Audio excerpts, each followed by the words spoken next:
Allohga muhabbatim bor deb hamma gapiraveradi. Allohni yaxshi ko'raman, Allohga muhabbatim bor deb turib, insonning qalbida iztirob, qo'rquv, xavotir, siqilish, g'am turibdimi? Demak, bu da'vosi yolg'on. Allohga muhabbati bor odam iztirobda bo'lmaydi, siqilishda, g'amda bo'lmaydi. Mana endi tushunyapsizlar muhabbatning nimaligini. G'am yo'qmi qalbimizda? Bor. Siqilish yo'qmi? Bor. Noshukrchilik, norozilikchi? Albatta bor. Demak, hali biz muhabbatni nima qilmadik? Totib ko'rmadik.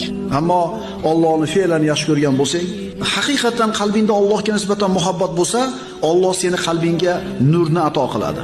Tilingga hikmatni beradi. Buni totib ko'rsang keyin bilasan. Insonning ruhiy holati chatoq bo'ladigan bo'lsa, stress bo'ladi, infarkt bo'ladi, insult bo'ladi. Mo'min odamchi, Allohga muhabbat bilan qalbi to'lib toshgan bo'lsa, Alloh beruvdi, Alloh oldi deydi.